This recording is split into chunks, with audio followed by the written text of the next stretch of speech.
Baik, kita masuk pada pembahasan mengenai masa haid. Dalam pembahasan ini terdiri atas 3 pokok pembahasan. Yang pertama itu minimal haid, yang kedua maksimal haid. Minimal dan maksimal. Kemudian yang ketiga itu kebiasaan haid. Nah, tapi dalam pembahasan kali ini kita fokus 2 dulu. Nanti yang ketiga itu di pembahasan berikutnya. Oke, mengenai minimal haid. Minimal haid, jadi batas minimal darah yang bisa dikategorikan haid adalah 24 jam. Dalam keluarnya darah ini tidak disyaratkan harus keluar secara terus-menerus. Jadi 24 jam di sini artinya seandainya darah keluar secara terputus-putus, namun ketika dijumlah ternyata mencapai 24 jam dalam jangka waktu 15 hari, maka hal seperti ini juga termasuk kategori haid. Semisal ya, saya buat ilustrasi. Saya contohkan di sini seperti ini. Dari tanggal 1 sampai tanggal 12 ini keluar darah, akan tetapi keluar darahnya itu terputus-putus, tidak terus-menerus setiap hari. Nah, misalnya dari tanggal 1 sampai tanggal 3 ini keluar darah 10 jam. Ya, anggap saja berarti kalau misalnya 10 jam, anggap saja per harinya itu 3 jam. 3 jam ada yang 4 jam. Nah, kemudian tanggal 4 nggak keluar, tanggal 5 sama tanggal 6 keluar lagi. 2 hari ini 10 jam. Anggap saja setiap harinya 5 jam, 5 jam. Berarti kan 2 hari 10 jam. Nah, tanggal 7 tidak keluar darah. Tanggal 8 keluar lagi 1 jam.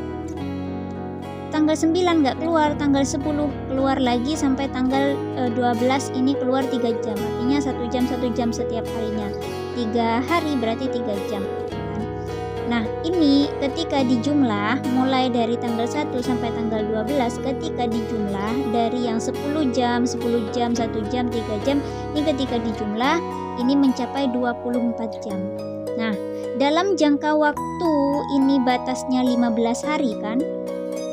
Batasnya 15 hari. Dalam jangka waktu 15 hari, kalau di sini saya contohkan 12 hari. Ini dalam jangka waktu sekian, kemudian ketika dijumlah darah yang keluar mencapai 24 jam, ini berarti masuk kategori haid, ya. Masuk kategori haid. Contoh yang kedua, tanggal 1 keluar darah 4 jam. Tanggal 2 nggak keluar darah. Tanggal 3 keluar lagi 10 jam. Tanggal 4 keluar lagi 10 jam. Ketika dijumlah 4 jam, 10 jam, 10 jam, otomatis ini mencapai 24 jam selama 4 hari. Ya, selama 4 hari mencapai 24 jam.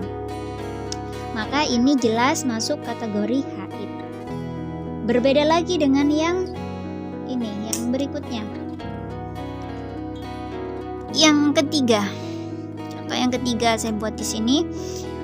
Tanggal 1, tanggal 2, tanggal 3 sampai tanggal 7 di sini keluar darah. Tetapi dalam perharinya itu tidak sama jumlah jamnya, ya. Jumlah darah yang keluar itu tidak sama. Tanggal 1 keluar darah 1 jam, tanggal 2 2 jam, tanggal 3 4 jam, tanggal 4 1 jam, tanggal 5 4 jam, tanggal 6 3 jam, tanggal 7 5 jam.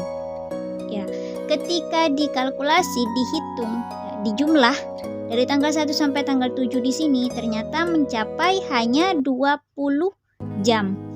Seterusnya tanggal 8, 9, 10 sampai tanggal 15 ini tidak keluar darah lagi. Berarti ini bukan haid. Ya, bukan haid. Kalau bukan haid berarti masuk pada istihadah, kategori istihadah. Ini perinciannya. Ini kalau bagi yang biasanya tuh nggak lancar. Kalau lancar misalnya dalam sehari semalam, dalam jangka 24 jam, biasanya kalau lancar nggak ada permasalahan dengan kesehatan dan lain sebagainya, itu kan dalam jangka 24 jam nggak henti-henti, itu udah termasuk haid gitu. ini yang bermasalah, biasanya kan seperti itu. Kemudian maksimal haid itu kan 15 hari ya. Maksimal haid 15 hari, makanya saya di sini buat contoh sampai 15. Nah, ini ada contoh yang kedua. Yang ke berapa? 4. Contoh yang keempat saya buat, misalnya tadi kan ini masuk kategori istihadah. Kalau tidak mencapai 24 jam dalam jangka waktu 15 hari berarti masuk istihadah. Contoh berikutnya, misalnya dari tanggal 1 sampai tanggal 7 keluar darah kan, tetapi juga tidak lancar. Tanggal 1 keluar 10 jam, tanggal 2 5 jam, tanggal 3-nya kan kosong, tanggal 4-nya 3 jam, tanggal 5 jam, tanggal 6 kosong, tanggal 7 keluar lagi 7 jam. Ketika dikalkulasi semuanya mencapai 30 jam. Dalam 7 hari mencapai 30 jam. Nah, ini udah masuk, jelas masuk pada kategori haid, ya kan? Nah, untuk biasanya kalau terjadi pada bulan puasa itu kan kita bingung ya. Otomatis yang nggak keluar darah ini kita dihukumi apa? Kita kan misalnya dari ketika kita keluar darah kita nggak puasa. Ketika kita berhenti, ketika kita keluar darah kan kita nggak puasa. Ketika kita nggak keluar darah kita kan suci, karena kita menganggapnya mungkin udah suci gitu. Jadi kita puasa. Nah, kemudian keesokan harinya keluar lagi darah. Nah, terus bagaimana hukum yang tadi kita sudah puasa itu? Ada dua perbedaan versi ya, ada dua versi. Saya contohkan lagi di sini. Contohnya begini. Tanggal 1 sama tanggal 2 ini keluar darah. Keluar darah artinya terus menerus gitu. 2 hari, selama 2 hari kita haid, kita keluar darah. Kemudian tanggal 3, tanggal 4, tanggal 5 ini kosong. Otomatis kalau ini terjadi pada bulan Ramadan, ketika di sini kita udah nggak keluar, ini kan kita suci kan, dan melakukan ibadah seperti biasanya. Gitu. Ternyata di tanggal 6 sampai tanggal 7 keluar darah lagi. Keluar darah lagi. Tanggal 8, 9, 10 ini udah bersih lagi. Gitu. Terus bagaimana hukum dari yang 3 hari ini?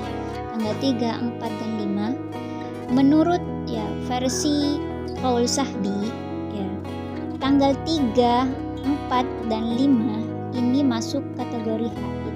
Jadi puasa yang meskipun di sini sudah dikerjakan itu harus dikodok. Jadi kodoknya itu tidak hanya yang 1, 2, 6, 7 saja, tapi mulai dari tanggal 1, 2, 3, 4, 5, 6, 7 ini semuanya harus dikodok. Ini menurut Qaul Sahbi. Qaul Sahbi itu adalah pendapat yang mu'tamad, yang kuat ya, wajib kodok berarti selama 7 hari. Adapun juga ada pendapat versi Qaul Lakti ya, Qaul Lakti tanggal 3, 4, 5 ini karena ini sudah tadi puasa di hari ini, 3 hari ini kita puasa, itu dianggap suci, maka tidak wajib kodok. Itu menurut Qaul Lakti. Tetapi ini pendapat yang dhaif. Yang muktamad itu yang Qaul Sahbi, harus kodok semua.